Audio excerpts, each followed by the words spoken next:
महाराष्ट्राच्या इतिहासामधील सर्वात सुवर्ण क्षणांपैकी एक म्हणजे शिवराज्याभिषेकाचा सोहळा।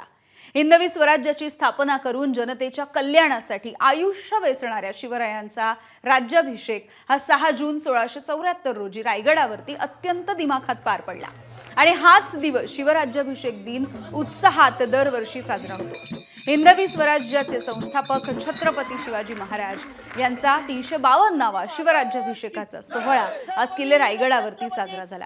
या सोहळ्याला देशभरामधून हजारो शिवभक्तांची मांदियाळी रायगडावरती जमली।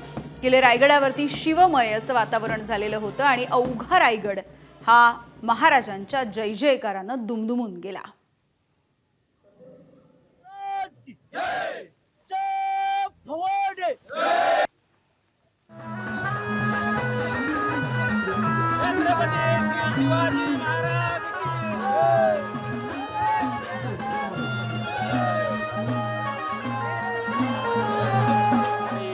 शहाजीराजे छत्रपती ड्रोन मागे घ्या मेघडमळीतल्या फुटबॉलच्या मूर्तीवरती अभिषेक। चला पोलीस सगळे बाजूला करा, हे चला हे सगळे बाजूला घ्या।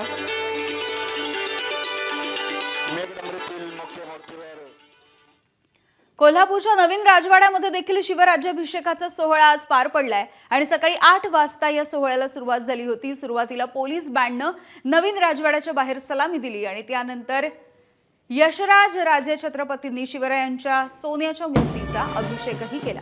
तर याच ठिकाणी विविध सांस्कृतिक कार्यक्रमांचं देखील आयोजन करण्यात आलं।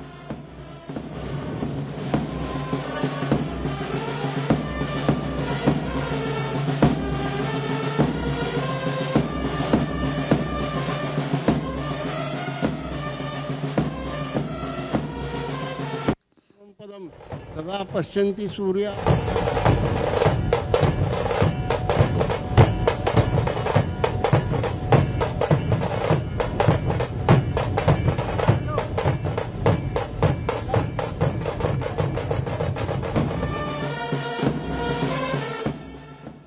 शिवराज्याभिषेकाच्या दिनाच्या निमित्ताने नवी मुंबई आंतरराष्ट्रीय विमानतळावरती शिवरायांच्या पुतळ्याचं अनावरण करण्यात आलं। मुख्यमंत्री देवेंद्र फडणवीस यांच्या हस्ते शिवाजी महाराजांच्या अर्धाकृती पुतळ्याचं अनावरण झालेलं आहे। अवघ्या 8 महिन्यामध्ये नवी मुंबई विमानतळावरती हा पुतळा उभारण्यात आला। दरम्यान लवकरात लवकर विमानतळाचं नामांतर केलं जाईल असं आश्वासन देखील फडणवीसांनी दिलेलं आहे। गेल्या अनेक दिवसांपासून विमानतळाला लोकनेते दिबा पाटील यांचं नाव देण्याची मागणी आग्रहाने केली जाते।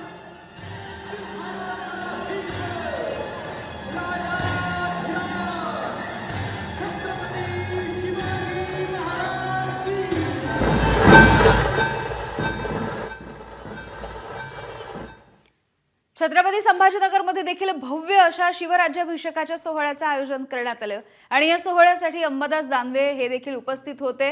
त्यांनी शिवाजी महाराजांना अभिवादन केलंय। सोहळ्यामध्ये पारंपरिक खेळ आणि थरारक प्रात्यक्षिक सादर करण्यात आली।